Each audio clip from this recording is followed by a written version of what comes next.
It's working now. Fucking OBS. Making some stupid reasons not to start. Change some settings, which I was unaware, and now I have this weird displayed thing. Maybe I move it down. Okay, now this song might be too loud. Okay, so let's change the settings a little. Let me mute the desktop audio completely and make sure that we are live and there are no music issues. Let's see if it's working correctly.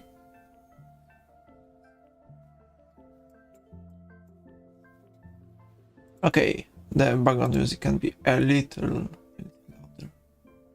Set it to -35. Okay, so we are live. Last stream I said that I might be live in like 2 days, and it was, I don't know, maybe a week or 2 weeks. I'm not sure.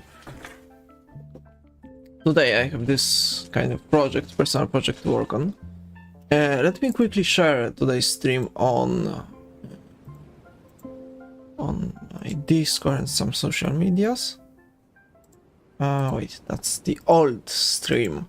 How do I see the current stream that's going on? Oh yeah, I go to my main page. Let's see. Okay, it's going, it's working.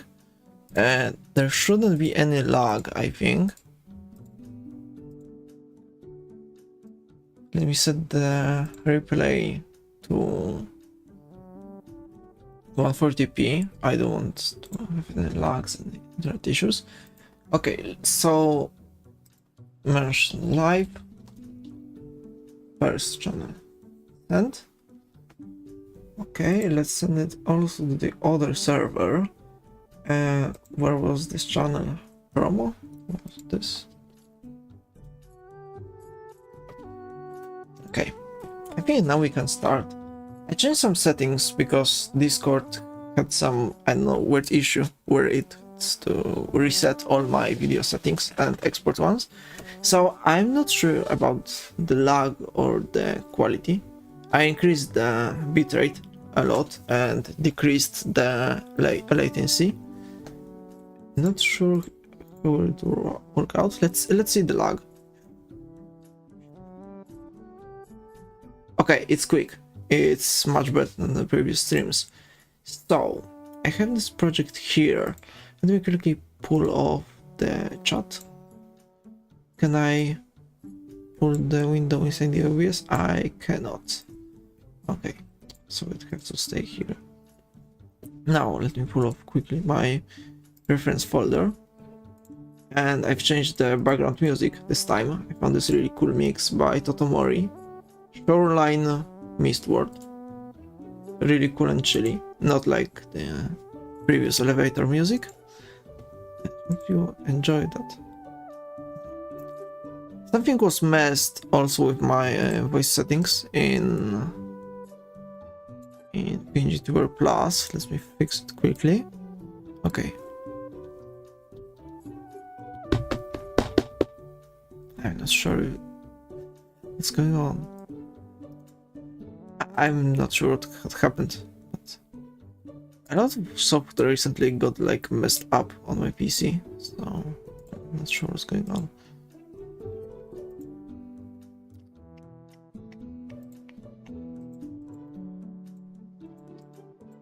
Okay, let me hide all of this. We can start. Oh no, I forgot to pull out my references folder, which is the girl on a bike, pure ref. So at first I was thinking about going for like simple cell shading on it, but then I thought, okay, maybe the simple cell shading is something easy and it won't give a really good effect. So I thought of maybe making this in a this kind of, how do I describe it? When you have the person in a shadow, but at the same time the exposure is really bright, but it still feels like it's in a shadow because the light is coming back from behind the character, and that's what I want to achieve today. So yeah, but before that I need to finish applying all the base colors. So I have this layer here, all the colors on the same layer, because later I can just select only one color or something easy, you know. I have the ties, I have the 10, now I need time for the bike. This is really pain in the ass to work on. Mechanism and so on. I had to make some how do I say describe, how should I describe it?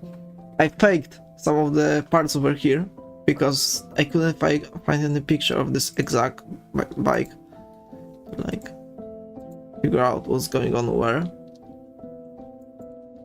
Yeah. Now we can lock the opacity and figure out the color separation, because originally this was based on a bike called something Kagiva elephant, yeah. And I'm going to steal a little of the original colors, but also I'm going to modify them. So the whole bike will be in this color, kind of like grayish plastic metal thingy. But now we have to make this kind of, you know, the most of the content is going to be on the character over here. So it's cool to have this kind of detail, but we don't want anything too dark over here. So actually I'm going to make this exhaust pipe bright, I think.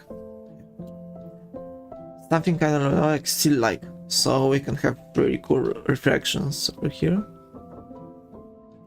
And after the initial color separation, we are going to adjust the colors for the, how do I describe it, for the final look. It's best to always like set the colors right in a kind of like default lighting condition, and then you can just slap on the multiply layer or anything else on the top to make sure that you can adjust everything at once for the gore you're aiming for.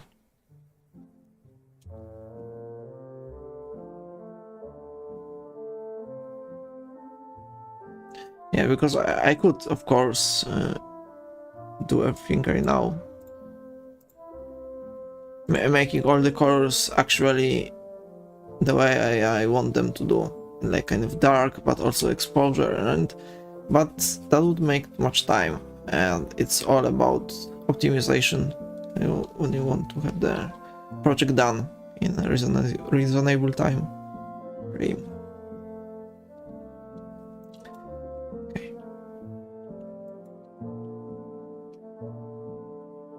This part should be a little darker. Let me actually select all the light gray parts. We won't mess up the character. Let's leave a little of that bluish kind of tint over here. We don't, that's not this much, just a little.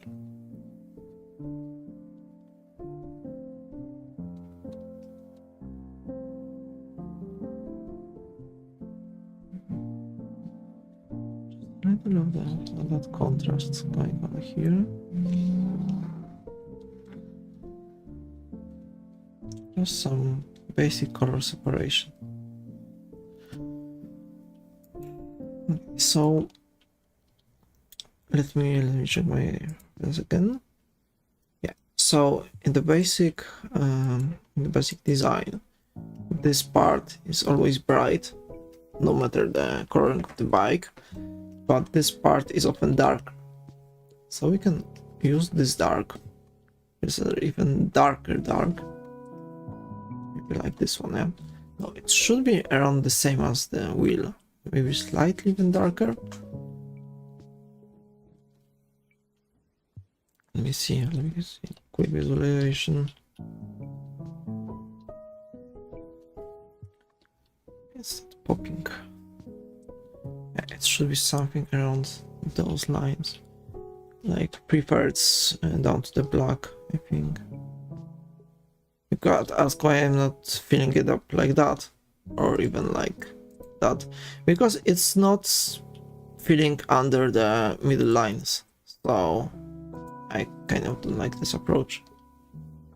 And let's make the line art again drop to 30%, so it's easier for me to see which parts are actually colored in.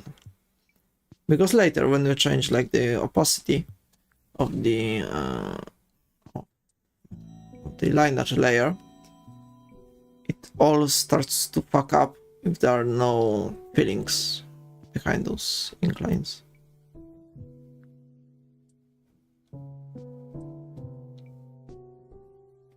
And now I can just fill in the middle like that, because I'm only referencing to the color layer, not the line art layer.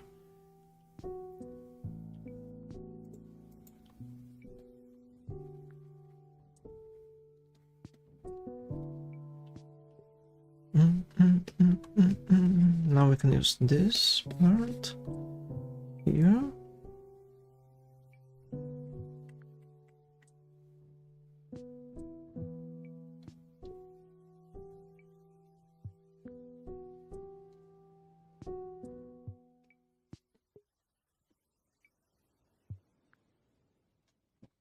Even as I would love to stream more, but I'm not this kind of person that likes to spend all of their energy like streaming.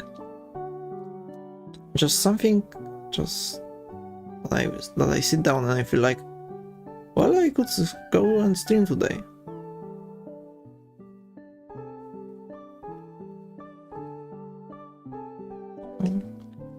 Anyway, I'm just each day I'm talking to myself, even if that's not a stream, because there was something somewhere said that when you talk to yourself while working on a project, you are analyzing something a second time, you could say, because it goes out of your mouth instead of staying in your head.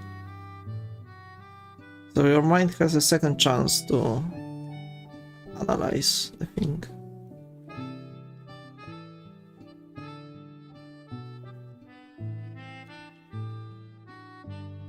On the motor part should be actually dark, because it's the belt going on here.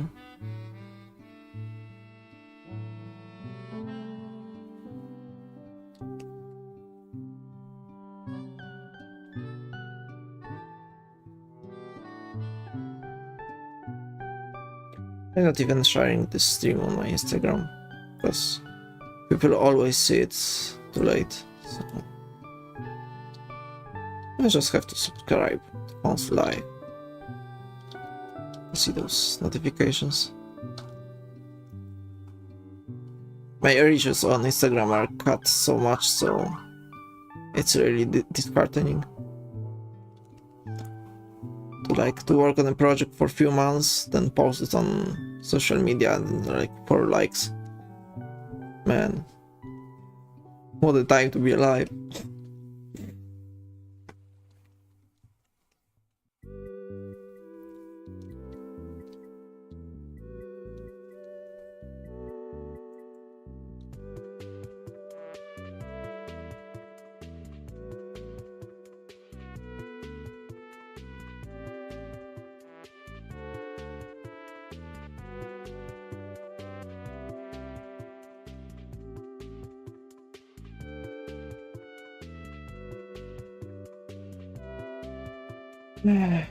From time to time I listen to Thanks Design podcasts, or where he's actually a guest in someone else's podcast. I remember him talking that when you work in a certain field, you don't care about the likes and so on. It only matters if you are good to get the job. Yeah, because like a lot of the concept artists do not like update their social medias a lot, so Still, you know, you pull in some sweat and tears into a project, run it for a few months, and then there's nothing. Except for the players, I'm going to be dungeon mastering the story.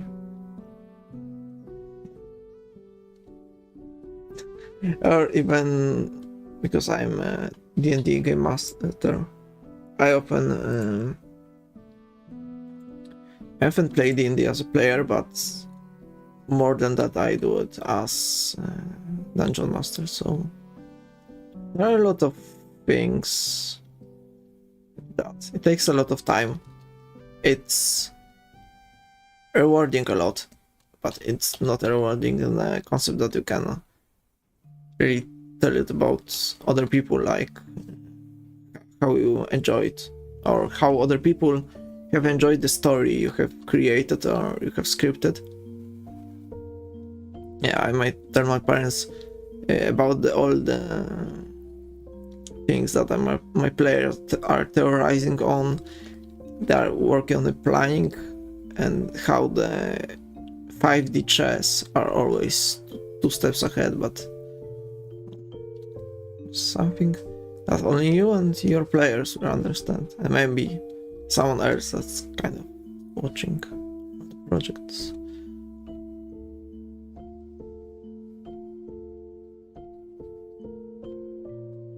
Because I would like to say that I'm treating my D&D worlds as if they are real in a sense.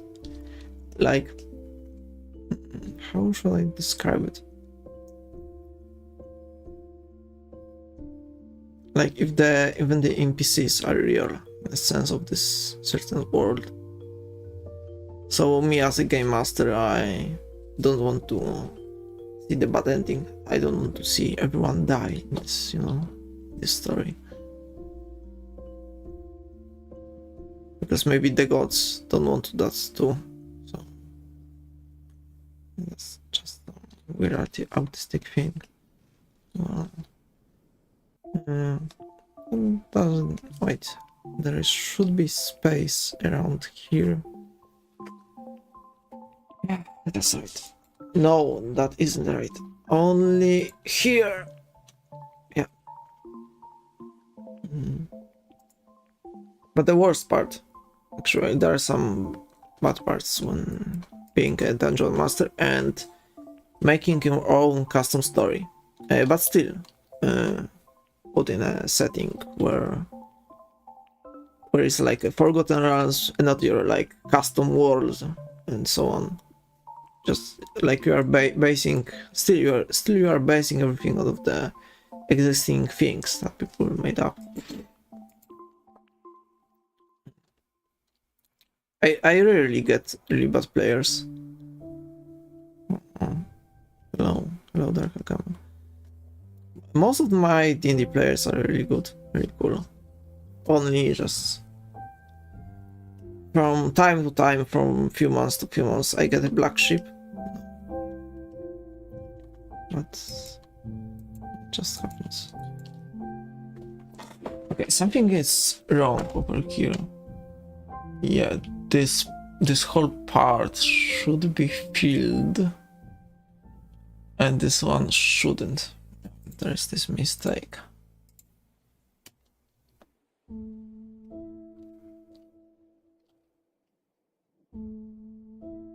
Mistake that happened during fill-out.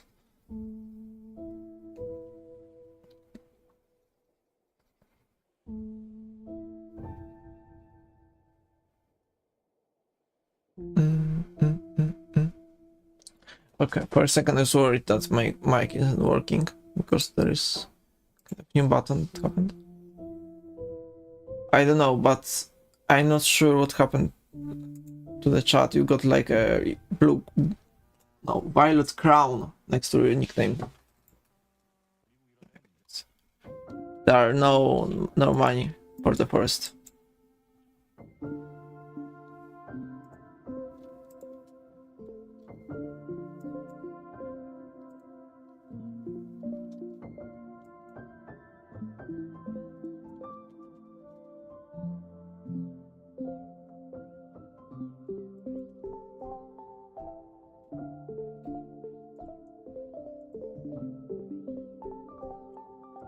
Okay, so getting back to the topic I was talking about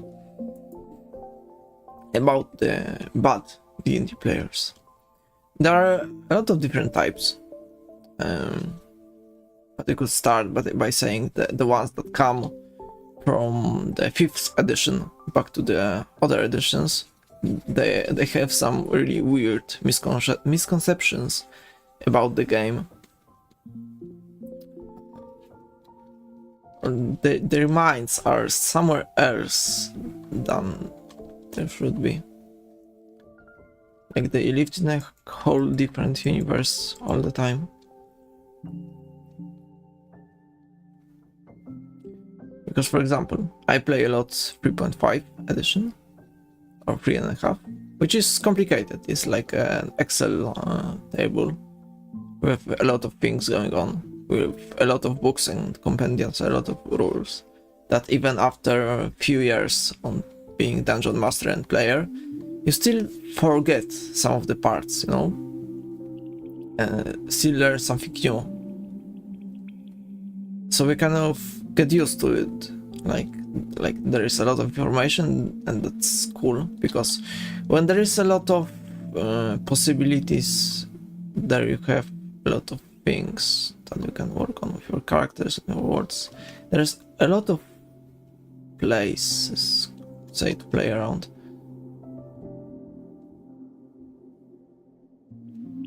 And everything makes sense. You have rules for creating magic items, rules for pricing them. But when it comes to 5th edition, the whole pricing system is a mess. The whole magic item creation is a mess. There are not a lot of magic items. The rules are simple, but sometimes are too simplified. I'm not a fan of 5th edition. Although I do play some extensions like Level Up, 5e, or something else. I don't remember the name at this moment.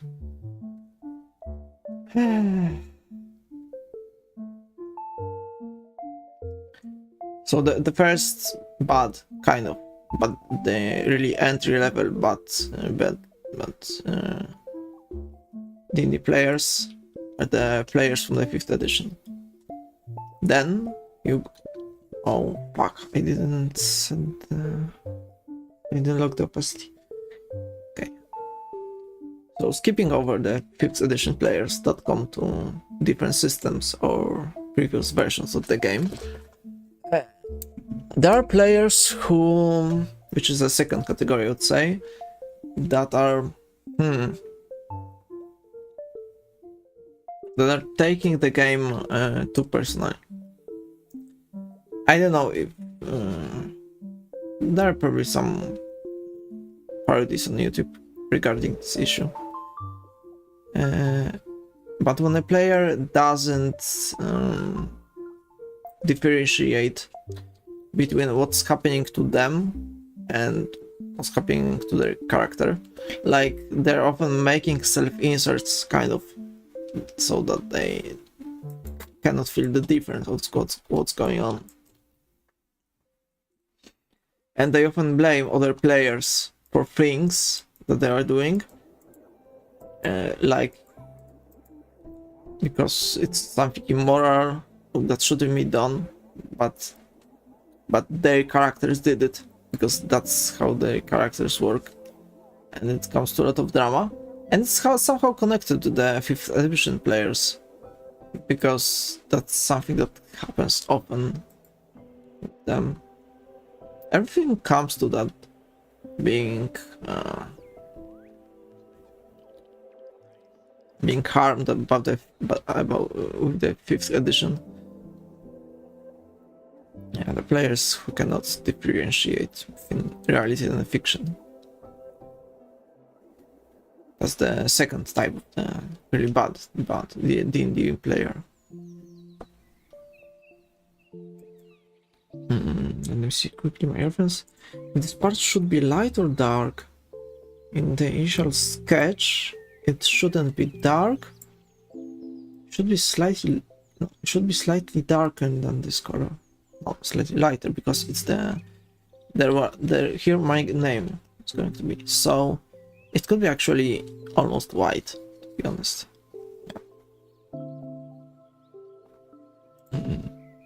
Oh, not like this.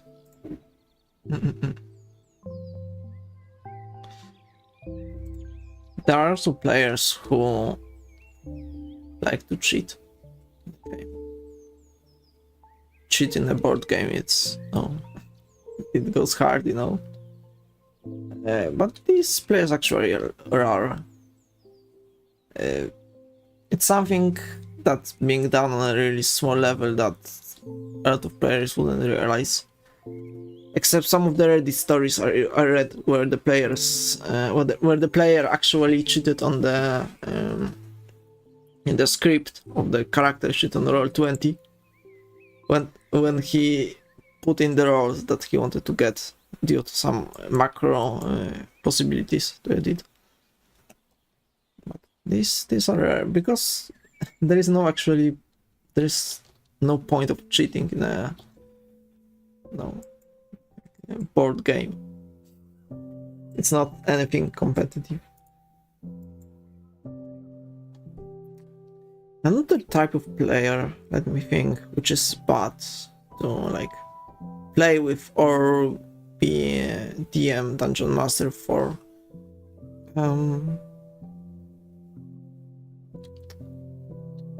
I know it might sound harsh and maybe unjust, but I don't really like players that are kind of silent,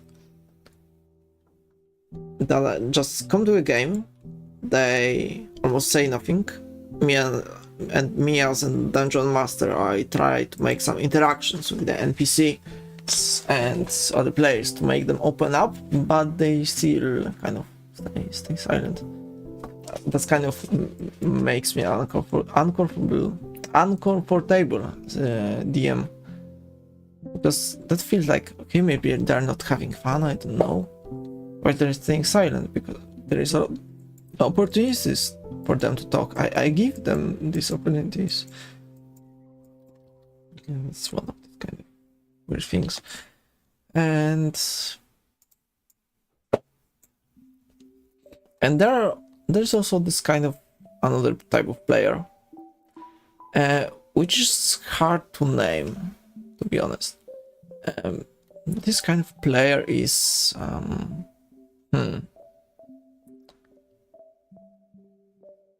I have this on the end of my tongue, let me think. The D&D player that is also not fun to play with is a player that doesn't care about what's going on with the story. Like, the player doesn't care at all what's going on. He like skips over it, doesn't listen, so on. And later he like goes around saying that this doesn't make any sense. Why would the NPC do that? This doesn't make any sense. The story doesn't make any sense because he's not listening to the story. It's kind of one of the things.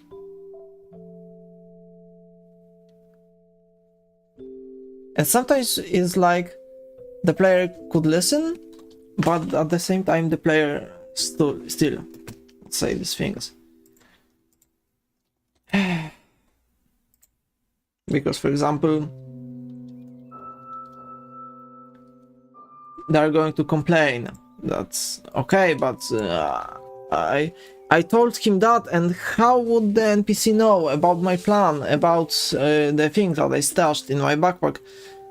How did he know that? And I say, I cannot tell you. And they say it's not fair, and so because as the player and even as the character, you don't know everything. There are things going on in the background. There are things that players or characters are unaware of. Some players even refuse to play the game if they are not explained why something happened, because they need to know why certain things happen behind the scenes, otherwise they won't be able to play. That's kind of one of the worst type of player. Because then you'd have to spoil some of the parts of the game, some of the parts of the design that you thought about. Let me see, this goes here. But actually, be dark.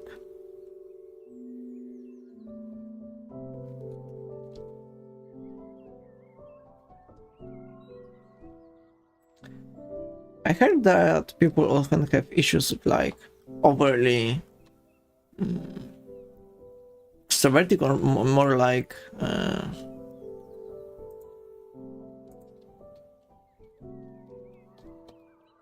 or like commander, I could say, type players that command everyone and everything. They're like the leader of the team, but it's not an issue for me. I don't know why people complain about them. It's like a strange thing to complain about.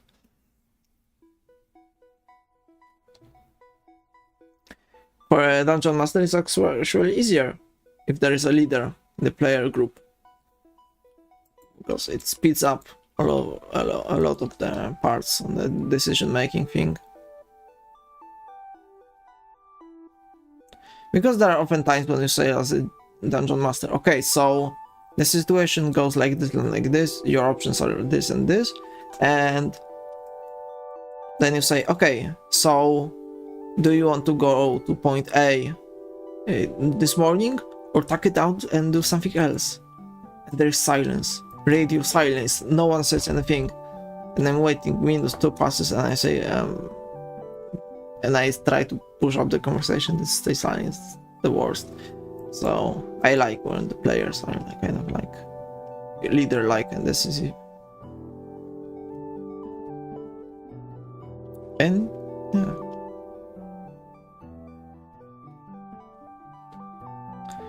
Oh, also there's this another type of a player, which is kind of the worst. Actually, this is almost the worst player, because the worst players I'm going to take about later. But almost the worst player for a D&D game or any board game is the one that signs up for the game and then doesn't show up. And not for like I'm not saying about, okay, someone had an accident, maybe the electricity shut down and something like that. The people that have a valid reason about not showing up and they give the message beforehand, and then they say like, I cannot show up today, I know it's almost 1 hour before the game, but my dog got sick, my mother got sick, I had an accident, I had a terrible day at work, I cannot show up. That's okay. I don't mind.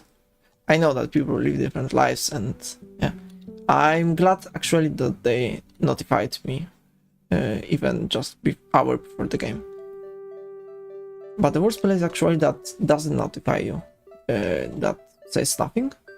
They actually ghost you, and you see that during the game, when the game starts, you wait for them with other players for, I don't know, 1 to 2 hours, because you think, okay, maybe something happens, maybe they can give us an info, if we should, I don't know, change the date of the game for another one, maybe play it in a few days instead of today, and you wait for that player and he doesn't show up, and then you think, okay, maybe something bad happened to him, and start overthinking, and then you see their Discord profile that they are playing a game.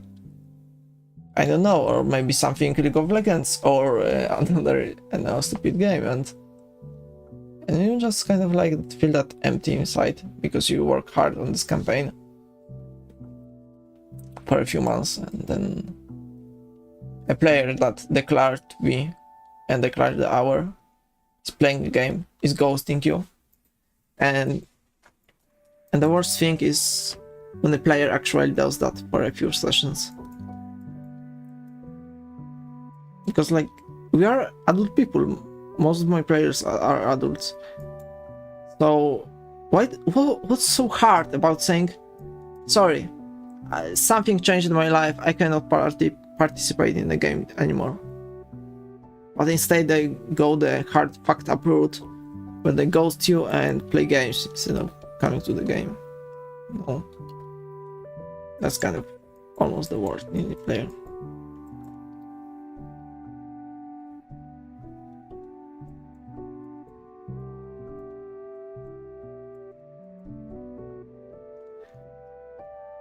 You may actually be asking yourself, what's the worst D&D player that can happen to a player, to another player, or a dungeon master?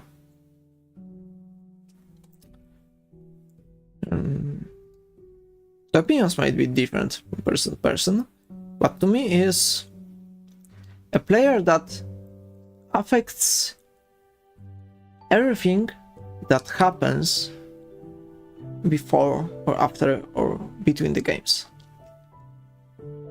The player that their decisions, their personality, their actions actually affect how people interact with each other after games in a negative way. Like if people start drinking, if people start having some stress, metabolism, or other type shit reactions, that's actually the worst player. And it's something that you might not realize at first. If your physical well-being after a few weeks has worsened because of this one person,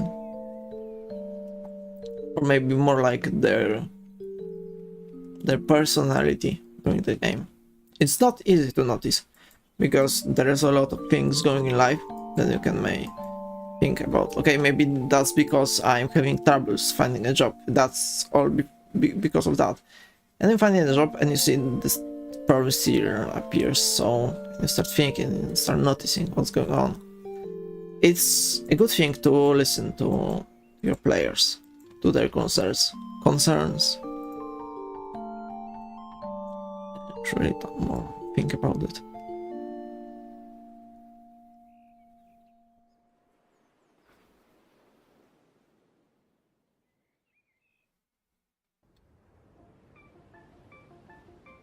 There is also this kind of type of player which is hard to tell if it's the worst. It's not the worst player, but it's kind of not the best one to experience in. For example, let's say you are DMing a game, your players have this kind of city interactions, and something bad happens between two players during the game. One of them wants to, I don't know, they having a dispute, an argument over something, and the game ends. You give them XP, you give them some extra information, and it seems like everything is cool between everyone. And then let's say that dispute, the argument was between player A and B, and after the game they didn't say nothing. They said, okay, the guy, something was really slightly bad back then, but overall the game was fun. I say, okay, let's go. Any critique? No critique. And then you hear from a player C or D that player A has complaints about player B. But it's not the player A that actually says these concerns, but player C or D through the other player to something, you know? I don't know how it's said in actually in English, because in Poland we have this kind of really cool idiom or something, which is poczta pantoflowa. Let's see if it actually has a name in English.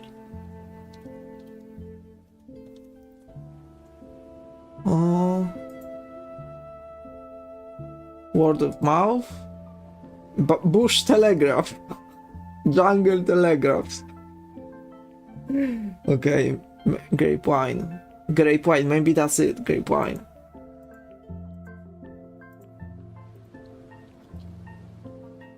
Yeah, it's more like a rumor type reporting to the dungeon master instead of the direct reporting. Because when a player says like this, I don't care. I couldn't, because back then I cared and it proved me really wrong to do that. So currently I don't care when a player says something that, when a player C says something that B has wants to the player A to be kicked out or something. You don't care, you say they should message me instead of messaging you about messaging me. No, because we are like adult people. We can talk it out together, not through like second or third party connections, you know. We can be direct with it. And then you ask them, okay, so did player A shared his concern with players B about this issue and they talked it over? No. They're going to sit and close themselves and think they are the only person right. So yeah. That's the thing we have to work on.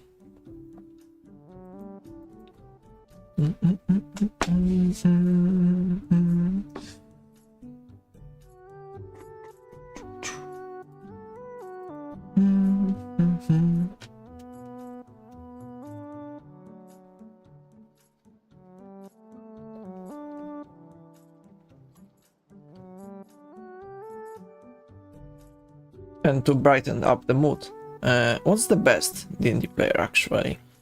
Both as the player that you can play with, or as a dungeon master that you can DM the game to?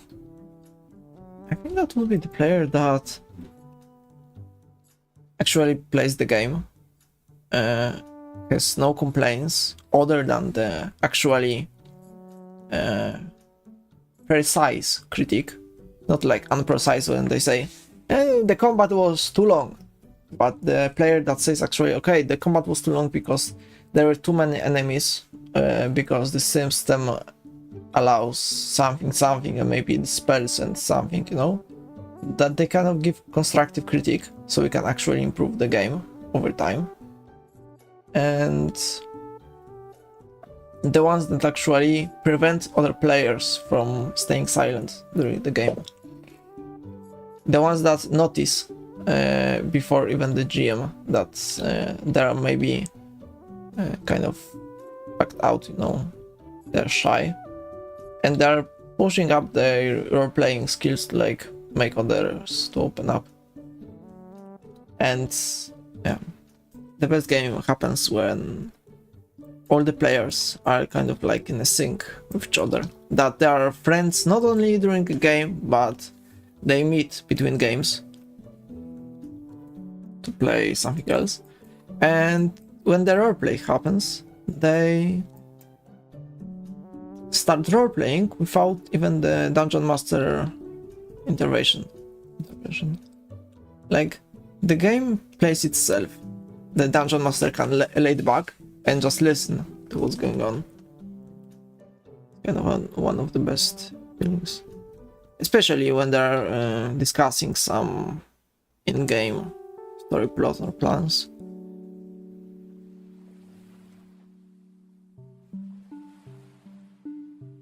Something is wrong with my layers here.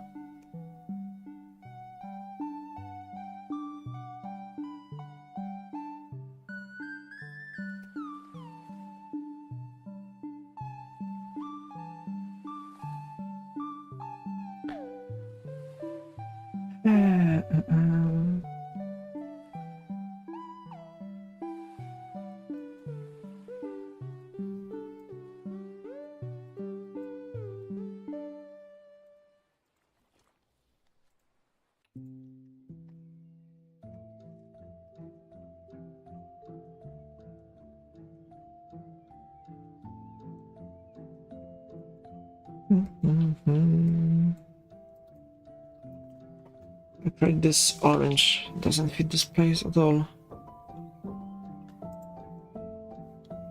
It shouldn't attract so much attention over here.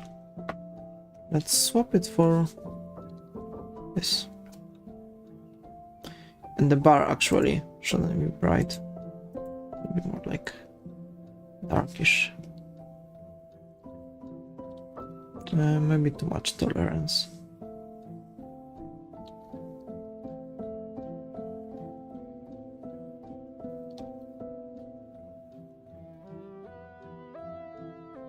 in the past I often used to like take color picking like from the wheel over time. This gray, this gray, this gray, this gray. But over time I realized it's better to just pick a few grays and distribute them all around the image. So it's like emulating the actual color palette you would have like with like your markers or something, you know?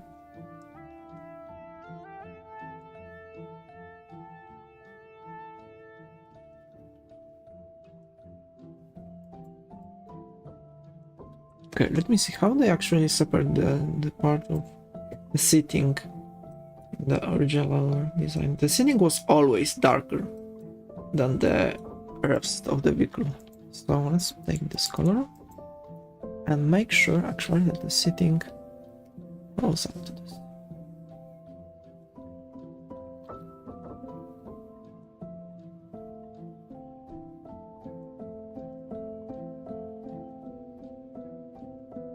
And the ending part wasn't this dark, only up to here. I think it's like that.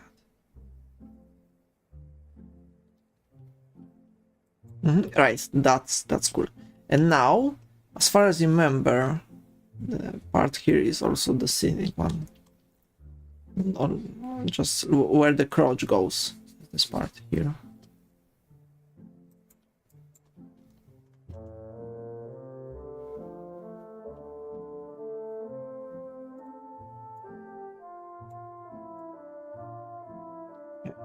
It's looking good. It's looking good, really good.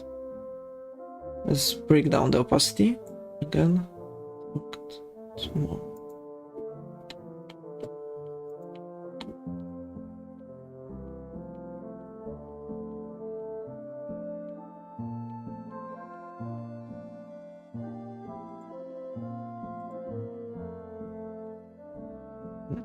Actually, let me go to the toilet and be right back. Something like this.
Okay, I'm back.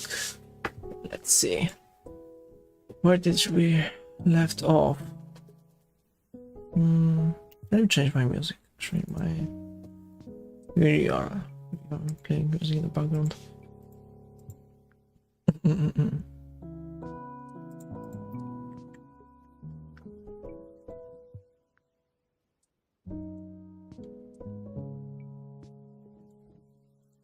I think we'll be streaming for maybe 1 hour or more. Because around 7 p.m. yeah, I need to go for another walk. I really cannot wait to finally switch to a standing desk.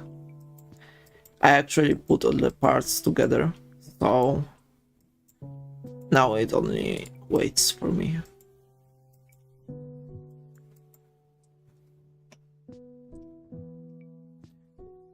When I buy, because I am moving out to a different place, so when I finally get the bed, I can move with my whole PC and other stuff.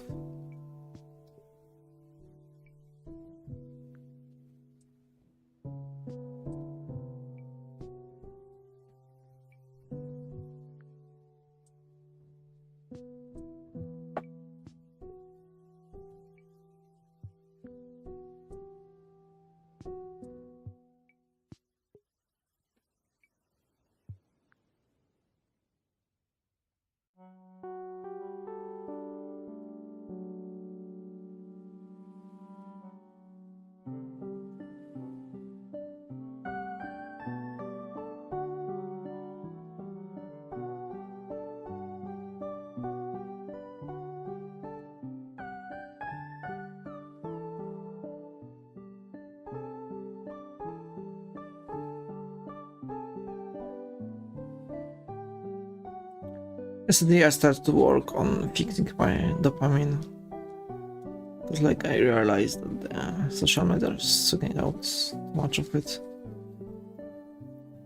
One of the best decisions is like when you wake up, you don't go on Discord, you don't go on Facebook, email. No, maybe email is the only thing I check because I have work related stuff over there. So email I check, but just get up and do some other things for at least few minutes and no, eat something, go for a walk or anything, and just this little thing changes a lot. Because I found this one video about dopamine reprogramming, and it's all about the contrasts. Because when you got high dopamine, really low, really high at the beginning of the day, the brain gets confused by the contrasts and he doesn't want to draw or anything else. We are fucked up as humanity. I don't know if you guys saw the study about young people, like 30% or something, they will say, young people using the ChatGPT as a friend or counselor or something. It's fucked up, no? Because the AI is not like an true AI that you see in movies where it's actually intelligent, but it's like a literal language model where it predicts what words would come together. It's like a clever bot on steroids, you know?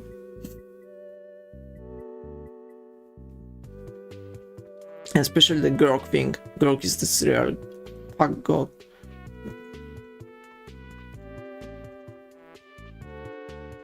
Okay, this looks cool.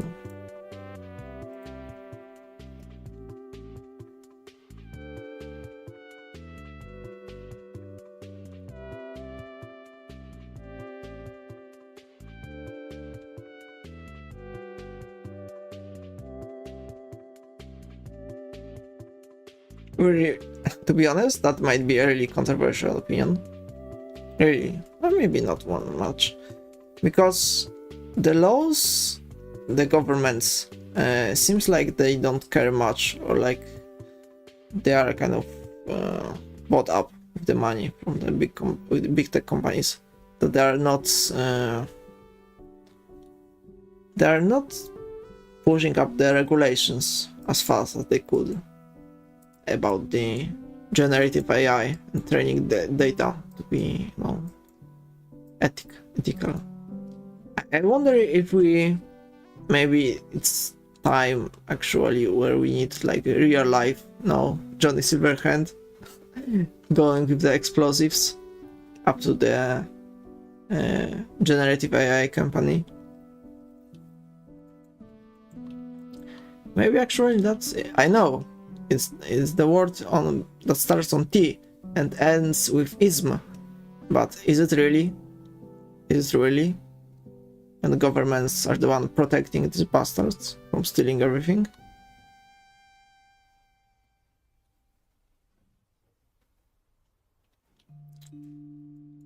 I don't know.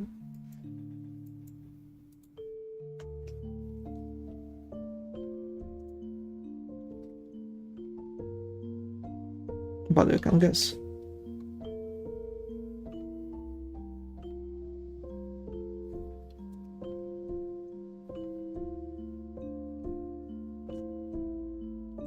especially with the recent ID verification laws, which are kind of fucked up.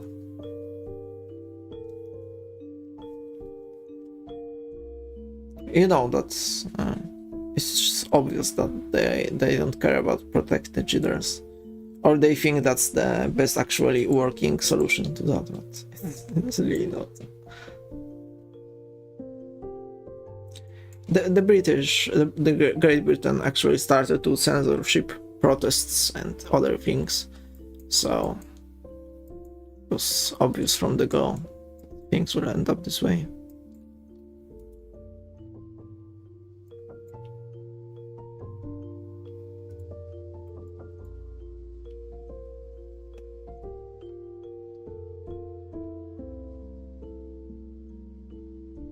Well, if there were to be like a real life, you know, Johnny Silverhand going after these AI gun companies, I would gladly support them financially. I don't know what the organization would be, because I won't be getting any compensation from the AI tech companies feeding off the anything I put on the internet in the past. And the AI companies, the best they can get is right now is like, I don't know, a fine from the government, which can they easily afford. So that doesn't make any sense. And people have been protesting for years now, and nothing fucking hell happened, you know? Maybe the protests need a little more extremism to work, you know? Maybe that's what we've been missing.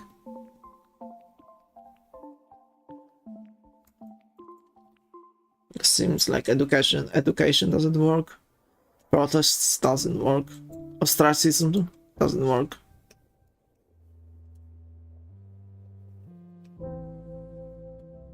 No, but I'm just a person sitting on my home, just enjoying the art that I do.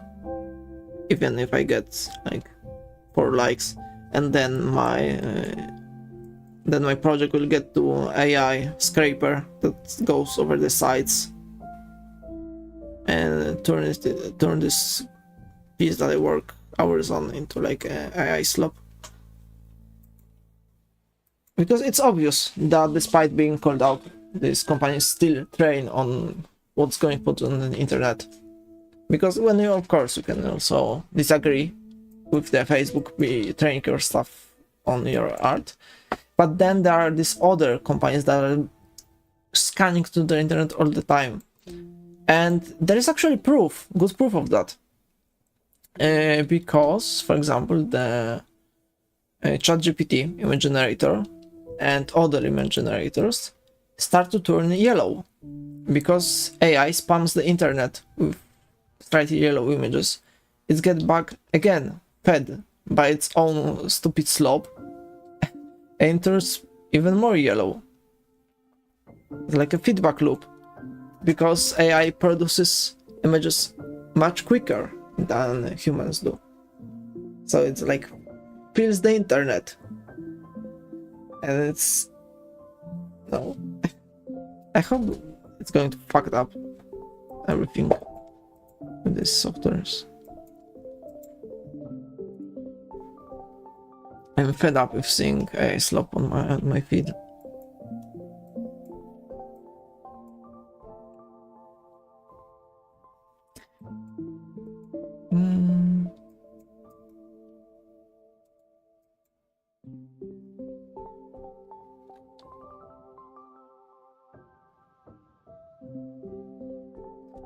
That seems like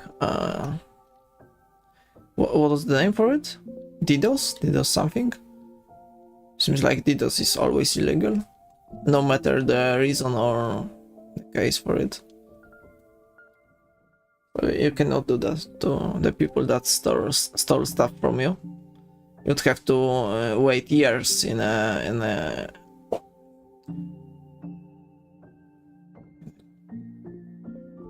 years on illegal actions for something to happen, and they have a lot of money than you.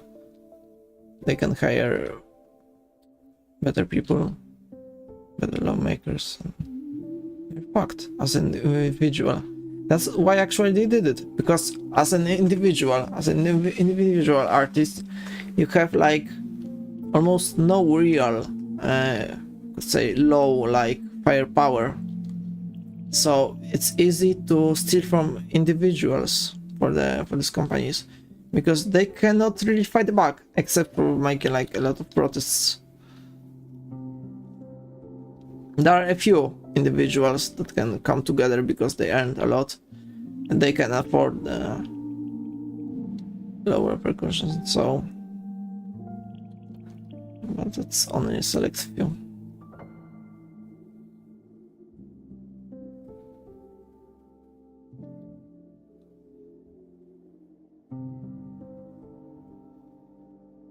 I also heard that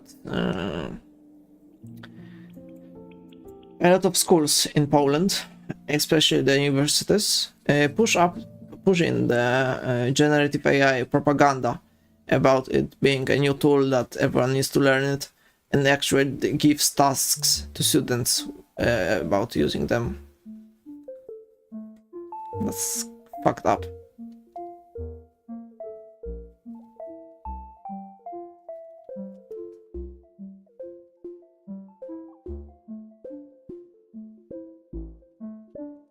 I actually hate people when they say, no, there's nothing you can do, you cannot stop this, it's the future, you cannot stop the technology.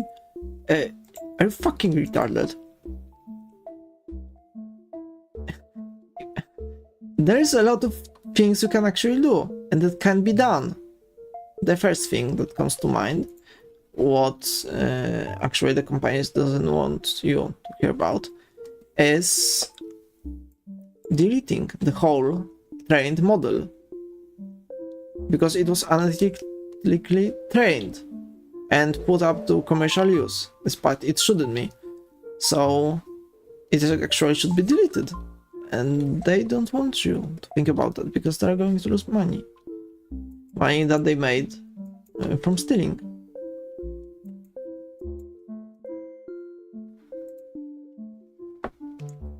And the other thing is like, let me change the color slightly. The other thing is like paying compensation to every person that's work was trained on, but it's impossible. They cannot afford that. If at least one of the person, let's say at least one person, like all of the people say, okay, I agree to this, but I don't know, I need $5,000 as a compensation, and they stole for everyone on the internet. They cannot afford it. That's why also they don't want you to know also what can be done, you know.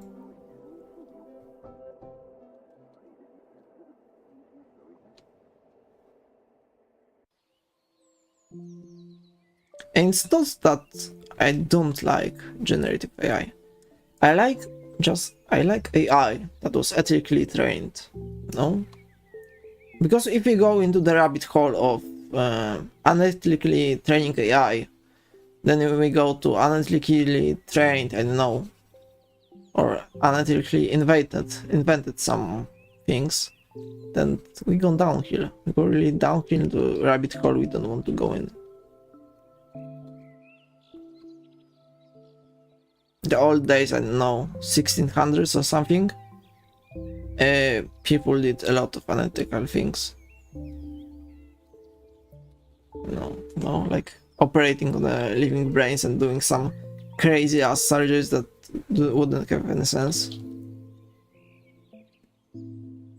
I don't know, maybe that's wrong. I don't know. But right now, we know that the thing that these companies did was unethical. And if you disagree with that, I don't know, go fuck yourself, or someone is already fucking your mother. Do you need ChatGPT to fuck your girlfriend too? I don't know, maybe you need.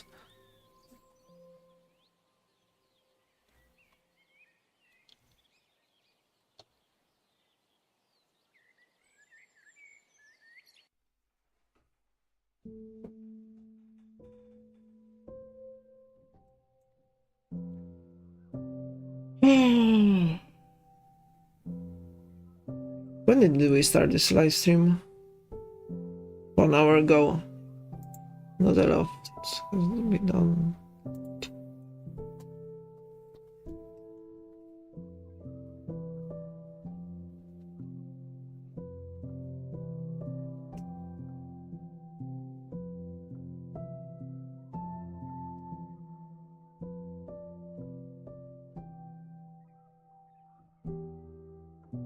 You might ask yourself what you can do as an individual against generative AI. No, don't use it at all. The only appropriate use would be like, I don't know, maybe like checking it from time to time. Because, as in like, I don't know, technology enjoyer, I don't know, say, I check from time to time what's going on with this software, how it's changing, how is it, because I know I'm just interested in AI in general, you know, something every, I don't know, every few months I can try and see how much it improves what they have done, no, but it's not something that I'm constantly using because I rely on it. It's something that I need to use at least once a week, no.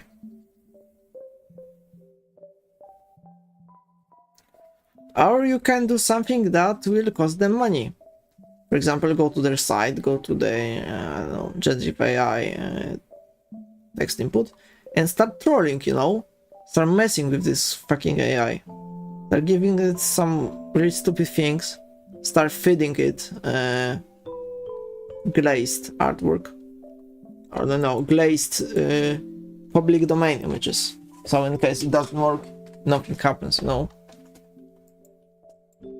Say good morning, goodbye, because that is cost them money.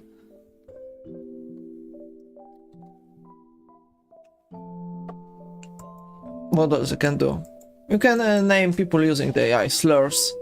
There are a lot of slurs already on the internet, so there is a lot of you can pick from. You can educate people about how was it trained. And if they don't listen, you can go to tell them to fuck themselves. Or... yeah. Yeah. A little story time, actually. A little story time. I won't be naming anyone. I'll be naming this person, I don't know, person B, let's say. So... I had this friend, which we knew each other from the old times, really old.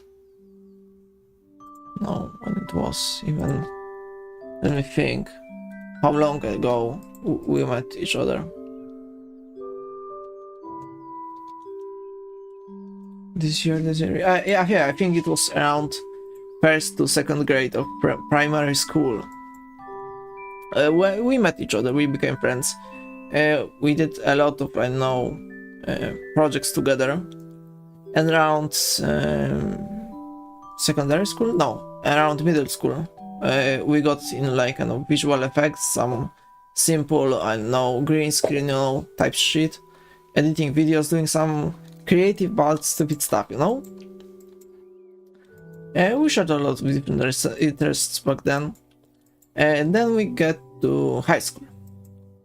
In high school, we also knew each other good. That the person B eventually moved to my high school. No, good friends. And in high school, I switched from my kind of video editing passion. I switched to drawing because I found out actually that I'm starting to enjoy it. And I was starting to draw just slowly, maybe once, twice a month, and maybe every week, and then daily. Maybe then started like actually studying and pushing the learning the basics a lot. And the person B was aware of this because I often talk to that person about it, how I'm working on it. I share the pictures and so on, everything I'm working. And the time has passed, no? A lot of time has passed. Due to some special circumstances, due to some unexpected events, or maybe some expected, I finished the school, high school really late. But no, years has passed. And we still, you know, meet each other from time to time, talked about, I shared the works I'm drawing, I'm working on. And then happened, I don't know, 2022, something around this year, when one of the first kind of like slightly better generative AI image started popping up on the internet. So, you know, it was first was, you know, fun. Where everyone just trying them, you know, was Dolly something, Dolly. You see, okay, I know that's goofy as fuck, it's making, I know, this kind of this actor making spaghetti in a real way or something. I don't know, just a car that has no 3 wheels but no doors in a weird perspective. No, everyone just trying it and saying, okay, this is fun but really cursed. I don't know, it's really shit, maybe good for memes, no. Time has passed, maybe another year. It was maybe, fuck.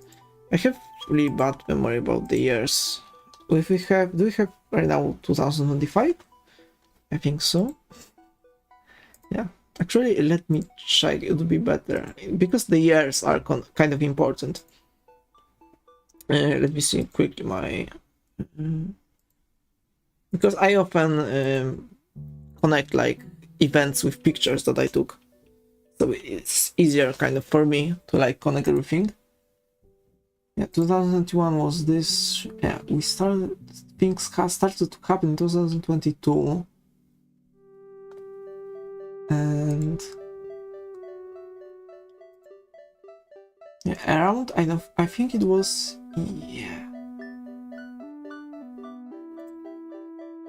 around 2023.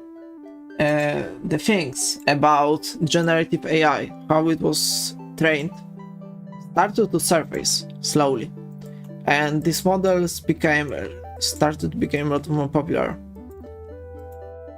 And I noticed, you know, what's going on. It was 2023, I think. Yeah, let's see on YouTube the movie, the video called Art Haste Generative AI. Where was it? When was it?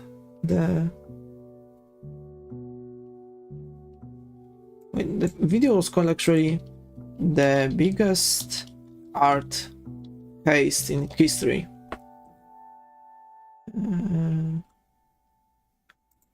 It was released in March 2024, yeah.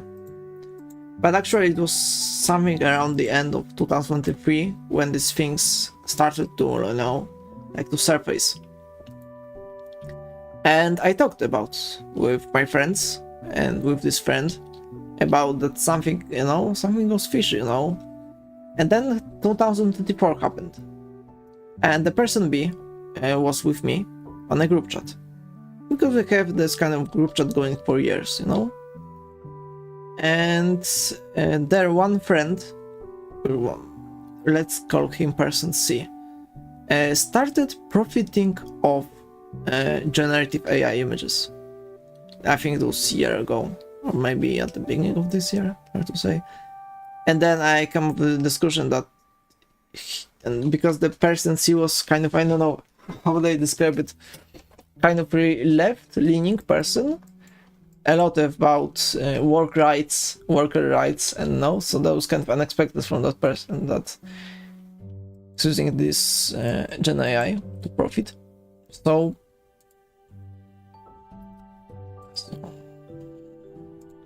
that was kind of unexpected. And let me see, it should be this like this. No. So I had a little quarrel with him. And you know, the person A, the friend, was on my side. So, you know, because like he followed me all the years, we talked about all of this issue, so he knew what's going on, you know. And then there were next new for a few months, and I talked about a lot of my concerns with generative AI, especially at around the middle of 2024, when we had even more information and data about what had happened with the generative AI, a lot of process going on the internet, education, and so on. And I shared a lot of the news with my friends and the group chat and all of that. And then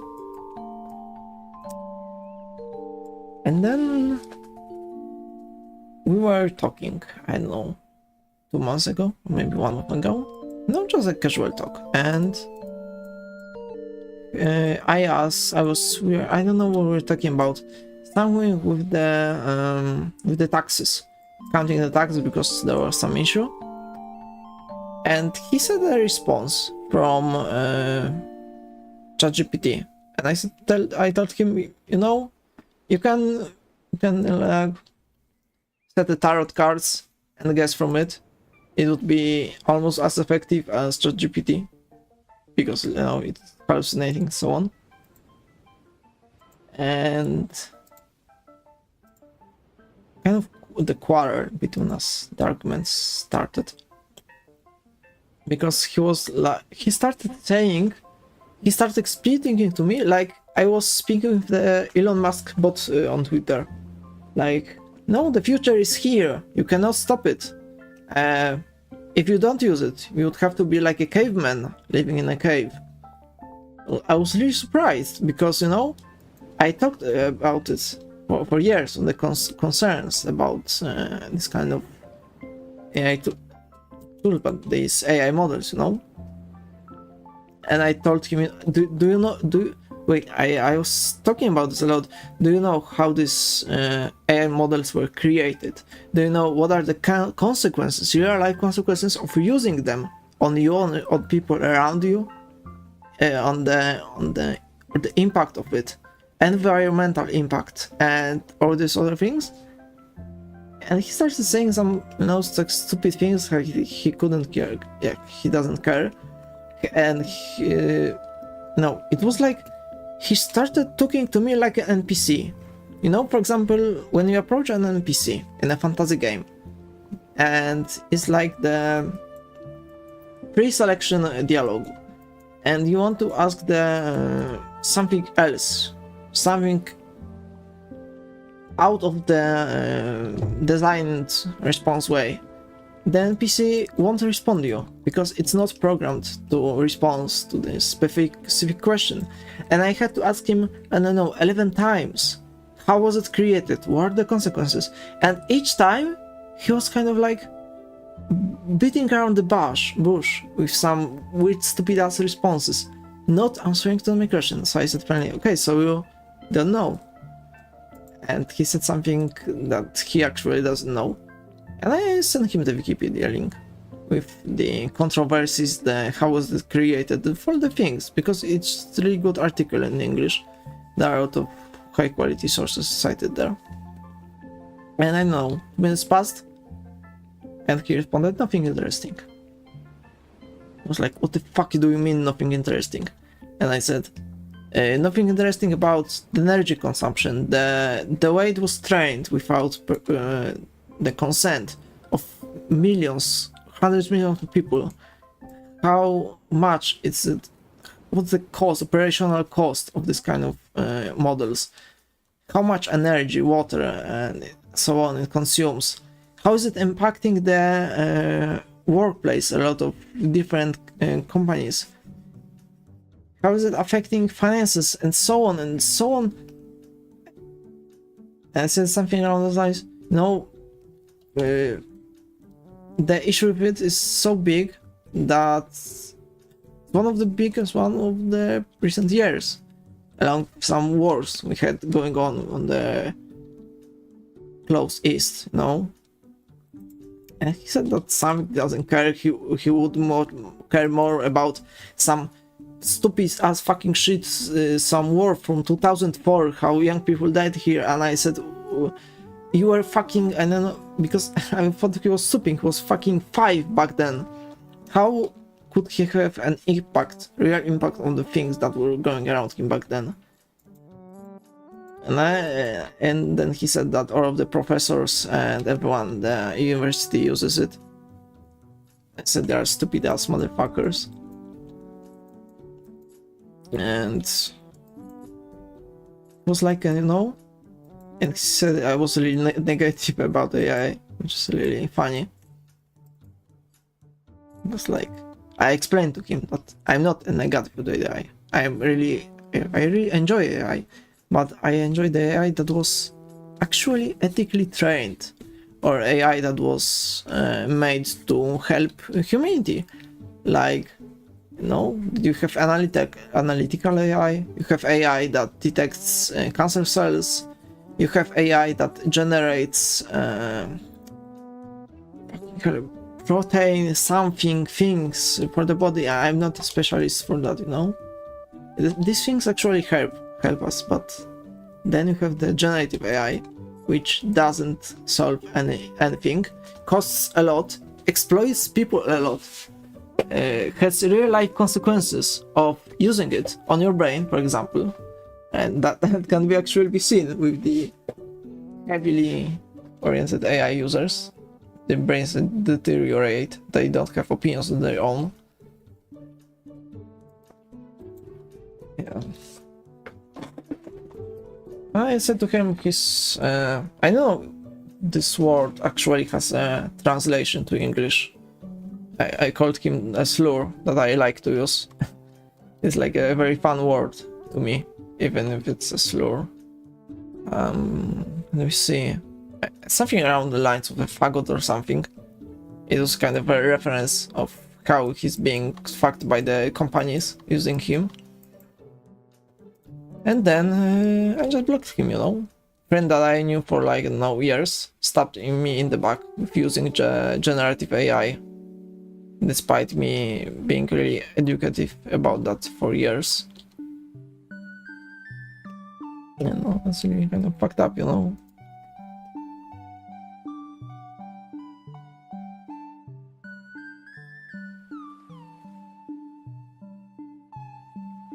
How could that happen? I have no idea.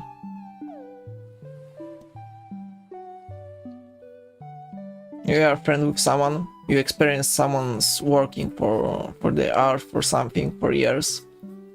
You know about their concerns about generative AI, and then you start using ChatGPT like it's nothing else.